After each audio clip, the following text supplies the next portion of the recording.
Saat saya tanya, ternyata jawabannya adalah karena aturan dari otoritas penerbangan Saudi Arabia tidak membenarkan atau tidak membolehkan bagi para ekspatriat atau para ajnabi yang pulang ke negaranya untuk membawa air zam-zam sejak 5 bulan yang lalu.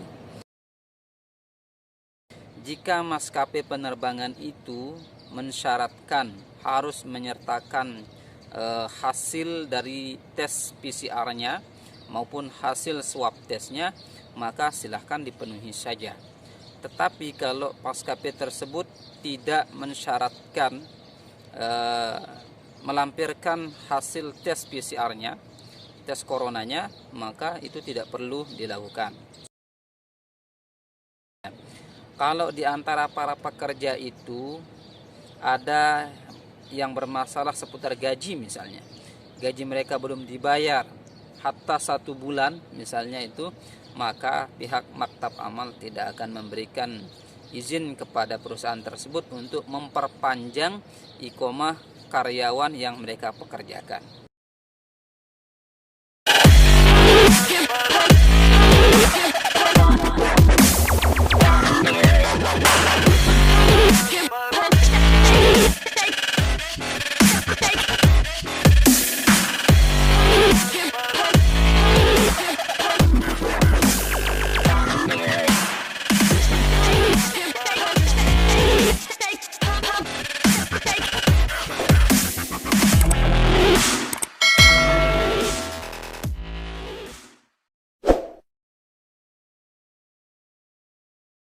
Halo, Assalamualaikum warahmatullahi wabarakatuh.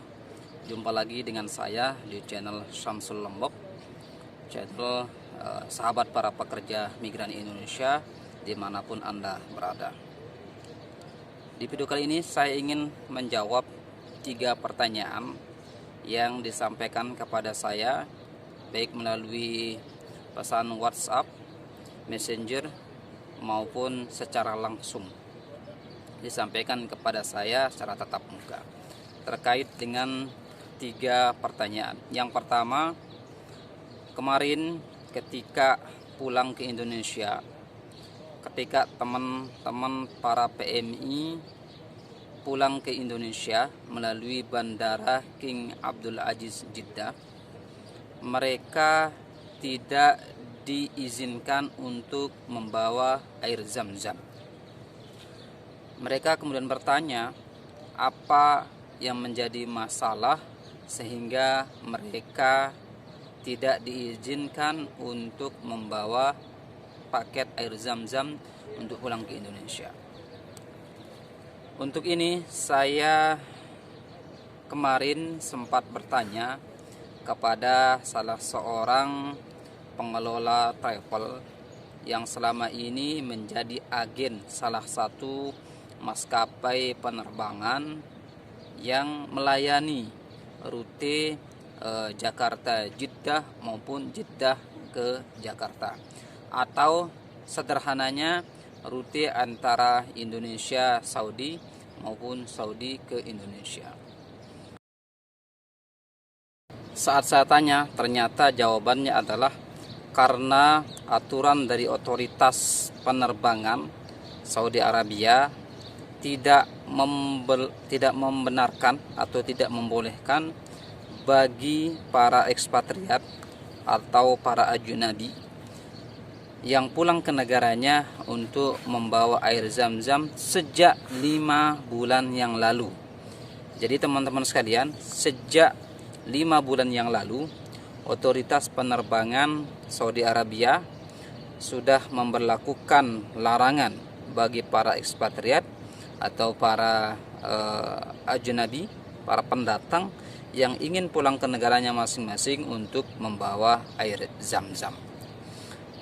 Jadi saya juga tidak tahu ya apa yang menjadi alasannya ketika air zam-zam ini tidak diperbolehkan untuk dibawa oleh para ekspatriat. Hanya pemerintah Saudi yang tahu alasannya. Padahal sebelum-sebelumnya ini bisa ada beberapa kawan yang pulang dari Saudi pulang ke Indonesia, mereka membawa beberapa galon air zam-zam, dan itu bisa dibawa. Namun saat penerbangan terakhir kemarin ternyata mereka gagal membawa air zam-zam. Jadi nanti kalau ada teman-teman sekalian yang ingin pulang ke Indonesia dan membawa serta air zam-zam, maka video ini sebagai klarifikasi kepada teman-teman sekalian untuk mengatur bagaimana caranya agar air zam-zam itu bisa dibawa. Jadi sekali lagi, sejak 5 bulan yang lalu, menurut pengakuan teman yang biasa yang menjadi agen tiket dari maskapai penerbangan yang selama ini mengelola pemulangan teman-teman ini, ternyata memang aturannya sejak 5 bulan yang lalu sudah diberlakukan oleh pemerintah Kerajaan Saudi Arabia. Dalam hal ini otoritas penerbangan wilayah Saudi Arabia. Kemudian pertanyaan yang kedua adalah terkait dengan tes PCR. Beberapa teman yang mengeluh ada beberapa gelombang kelompok penerbangan yang dimintai tes PCR-nya, yang mensyaratkan tes PCR-nya. Sebagian lagi ada yang tidak mensyaratkan tes PCR sebagai syarat penerbangannya. Nah, ini juga terjadi di teman-teman saya yang pulang ke Indonesia. Kebetulan kami satu syarikah. Sebagian mereka ada yang dimintai untuk tes PCR atau tes swab corona sebagai syarat untuk mengajukan tiket kepulangan. Ada juga yang tidak dimintai sama sekali. Nah, ini sekali lagi teman-teman sekalian, ini sebetulnya tidak masalah gitu ya. Tidak masalah dalam arti ini tergantung kebijakan dari maskapai penerbangannya. Jika maskapai penerbangan itu mensyaratkan harus menyertakan hasil dari tes PCR-nya maupun hasil swab tesnya, maka silahkan dipenuhi saja. Tetapi kalau maskapai tersebut tidak mensyaratkan melampirkan hasil tes PCR-nya, tes coronanya, maka itu tidak perlu dilakukan. Seperti contoh, rata-rata maskapai penerbangan Indonesia, baik Garuda, Lion, itu mereka tidak mensyaratkan, setahu saya ya, mereka tidak mensyaratkan tes PCR-nya. Karena apa? Karena nanti ketika mereka sudah berada di Indonesia, itu para pendatang asing, baik warga negara Indonesia yang masuk ke Indonesia itu wajib menjalani karantina, baik baik mereka yang sudah PCR maupun yang belum melakukan tes PCR. Jadi teman-teman sekalian, ketika teman-teman pulang nanti ke Indonesia dengan menggunakan maskapai penerbangan baik Lion Air, kemudian Garuda maupun Citylink, ini setahu saya ini tidak menggunakan tes PCR. Kalaupun mereka menerapkan atau mensyaratkan calon penumpang untuk melampirkan hasil tes PCR-nya, silahkan dilampirkan saja. Tapi nanti ketika tiba di Indonesia, maka teman-teman atau rekan-rekan semuanya wajib menjalani karantina selama 5 hari kalau nggak salah di Jakarta. Dan tidak perlu takut ketika sampai di Jakarta itu tidak akan dikenai biaya. Pemerintah sudah menyiapkan fasilitas hotel bintang 4, ada juga bintang 5, itu bagi teman-teman yang menjalani karantina di sana. Kemudian yang ketiga adalah terkait dengan iqamah. Beberapa rekan pekerja menanyakan tentang kapan dibukanya perpanjangan iqamah, terutama mereka yang ada di syarikah.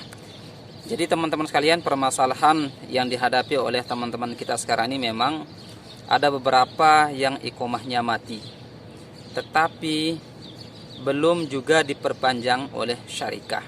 Nah, untuk diketahui teman-teman sekalian, Maktab Amal dalam hal ini sebagai otoritas berwenang yang memberikan izin kepada perusahaan untuk mendaftarkan para pekerjanya agar mendapatkan iqamah. itu tidak memberikan restu apabila antara perusahaan dengan para pekerja yang dipekerjakan itu ada sangkut pautnya seputar kewajiban dan hak masing-masing. Misalnya ya, kalau di antara para pekerja itu ada yang bermasalah seputar gaji, misalnya gaji mereka belum dibayar hatta 1 bulan misalnya itu, maka pihak maktab amal tidak akan memberikan izin kepada perusahaan tersebut untuk memperpanjang iqomah karyawan yang mereka pekerjakan. Jadi kalau ada teman-teman yang saat ini mengeluh iqomahnya belum diperpanjang, gajinya yang belum dibayar, rata-rata itu masalahnya. Jadi maktab amal itu menginginkan bahwa antara perusahaan dengan karyawannya itu tidak ada masalah gitu ya. Jadi kalau ingin memperpanjang iqomah yang dilakukan oleh perusahaan, maka perusahaan harus menunaikan kewajibannya terlebih dahulu dengan membayar gaji karyawan seluruhnya tanpa ada yang ditunda-tunda begitu.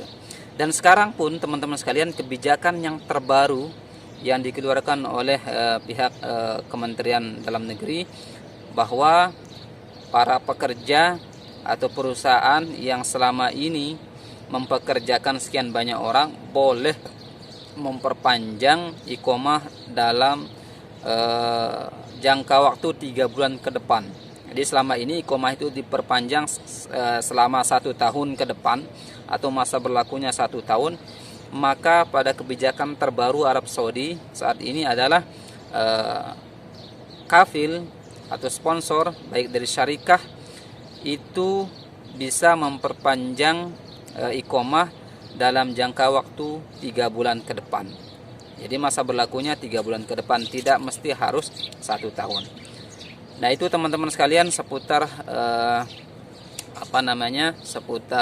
pertanyaan yang disampaikan teman-teman kepada saya, baik yang berkaitan dengan dilarangnya pembawaan atau dilarang membawa air zam-zam, kemudian terkait dengan tes PCR, kemudian yang terakhir terkait dengan iqomah. Semoga ini bisa menjadi gambaran atau jawaban bagi pertanyaan teman-teman sekalian, baik yang selama ini mengalami kasus tersebut ataupun teman-teman yang belum mengalaminya. Ini adalah menjadi gambaran bagi kita semua. Kurang lebih mohon maaf atas segala kesalahan kekeliruan dalam menjelaskannya. Namun mudah-mudahan ini sebagai alat ukur, alat bantu, sebagai jawaban atas kebingungan beberapa rekan-rekan PMI yang mempertanyakan 3 hal tersebut. Dukung terus channel ini agar terus berkembang dengan cara klik tombol like dan subscribe. Bagi yang belum, jangan lupa share video ini sebanyak-banyaknya agar bisa dirasakan manfaatnya oleh teman-teman di sekitar kita. Selamat beraktivitas, selamat berakhir pekan. Billahi taufiq wal hidayah. Assalamualaikum warahmatullahi wabarakatuh.